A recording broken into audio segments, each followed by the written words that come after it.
एक पाठक का प्रश्न आया है कि योग में सांसों का क्या महत्व है, या एक आसन में श्वासों का क्या नियम है, कितनी देर आसन में रुकना चाहिए। आज इसी विषय पर हम बात करना चाहेंगे। देखिए, जहाँ तक योग साधना की बात की जाए तो योग में सांसों का विशेष महत्व है। अगर मैं ये कहूँ कि योग सांसों की एक माला है तो ये बात 100% सही होगी। देखिए, हर आसन में सांसों के नियम अलग अलग तरीके के होते हैं।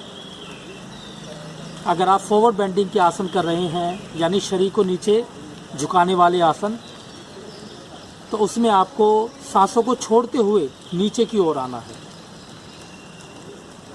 वहीं अगर आप ट्विस्टिंग के आसन कर रहे हैं तो उसमें भी श्वास को छोड़ते हुए आप बॉडी को ट्विस्ट करेंगे। जब आप योग में ठहरे होते हैं, आसन में जब आप रुके होते हैं, तो आपकी जो श्वासों की गति है वो धीमी और लंबी होनी चाहिए, क्योंकि इस धीमी गति सांसों के साथ ही योग की साधना बेहतर होती है। जब आप धीरे धीरे सांसों को लेते हैं व छोड़ते हैं तो इससे भीतर का पैरासिम्पैथेटिक नर्वस सिस्टम भी एक्टिव होता है, जिसके एक्टिव होने से आप आसन के भीतर ही रिलैक्स होने को महसूस करते हैं।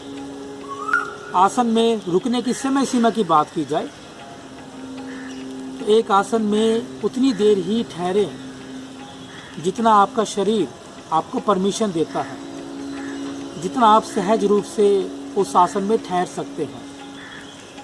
किसी भी आसन में जोर ज़बरदस्ती बिल्कुल ना करें। ऐसा करने से आपकी मांसपेशियां बिगड़ सकती हैं। जब एक आसन में आप ठहरे होते हैं तो वहाँ आपको श्वासों का धीमा और गहरा अभ्यास करना चाहिए, क्योंकि धीमी गहरी सांसें हमारे पैरासिम्पैथेटिक नर्वस सिस्टम को एक्टिव करती हैं और पैरासिम्पैथेटिक नर्वस सिस्टम हमारी चंद्र नाड़ी को बेहतर करता है, जिससे हम आसन के अंदर रिलैक्स और शांत महसूस कर पाते हैं। अगर बात की जाए बैक बेंडिंग सीरीज़ के आसन की, जैसे धनुरासन, भुजंगासन, ऊष्टासन, तो इसमें हमेशा सांस को लंबा भरते हुए कमर को पीछे की ओर मोड़ें, क्योंकि जितने भी कमर को पीछे मोड़ने वाले आसन हैं उसमें आपकी सूर्य नाड़ी विशेष रूप से प्रयोग होती है, और ये सूर्य नाड़ी है जो हमारे शरीर को ऊपर की ओर उठाती है। तो विशेष तौर पर बैक बेंडिंग सीरीज़ के आसन में आप सांस को भरते हुए ऊपर की ओर उठेंगे। बैक बेंडिंग में जो भी आसन है वो आपकी फ्लेक्सिबिलिटी के ऊपर निर्भर करते हैं। अगर आपका अभ्यास बहुत अच्छा है तो आप आसन में अपनी समय सीमा को बढ़ा सकते हैं, और जो बिगनर्स हैं वो शुरुआत में कुछ सेकंड ही आसन में रुकें, वह जोर ज़बरदस्ती बिल्कुल ना करें।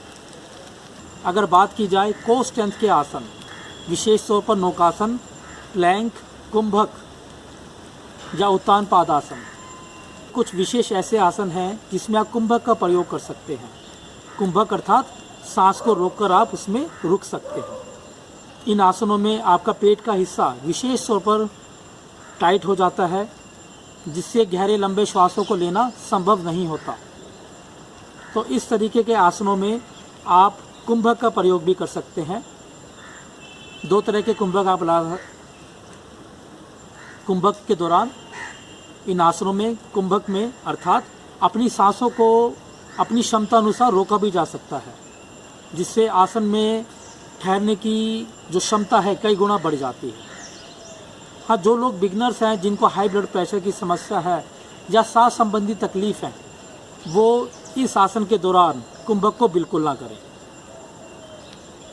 चाहे हल आसन है, विपरीत करणी आसन है या सर्वांग आसन है, इन आसनों के दौरान हमेशा सांस को भरते हुए अपने शरीर को उस परम अवस्था तक ले जाएं, और आसन के दौरान श्वासों की जो गति है बहुत धीरे धीरे लें व धीरे धीरे ही छोड़ें। कहने का अर्थ है कि आसन में भी रुककर आप प्राणायाम का अभ्यास कर सकते हैं। आसन में ठहरना ये व्यक्ति की मनोदशा पे निर्भर करता है कि व्यक्ति का अभ्यास कितना गहरा है, वो कितने समय से योग का अभ्यास कर रहा है, और धीरे धीरे निरंतर अभ्यास से ही आप अपनी साधना को, आप अपने आसन में रुकने की क्षमता को बढ़ा सकते हैं, समय सीमा को भी बढ़ा सकते हैं। इस बात का विशेष ध्यान रखें कि आसन के दौरान तेज गति से सांस लेना व तेज गति से सांस छोड़ने से बिल्कुल बचें। ऐसा करने से आपकी शरीर की ब्लॉकेज बढ़ सकती है, उनमें विकार पैदा हो सकता है। किसी भी आसन में आप झुक रहे हैं या कमर को उठा रहे हैं तो बहुत ही धीरे धीरे उसका अभ्यास करें। ये नहीं कि आप भुजंग आसन में एकदम से छाती को ऊपर की तरफ उठा दें या शशांक आसन में तुरंत ऐसे बॉडी को नीचे ले जाएं। ऐसा करने से आपके शरीर पर प्रतिकूल प्रभाव पड़ेंगे, जिससे आपको हानि होगी और योग साधना आपकी विफल हो जाएगी।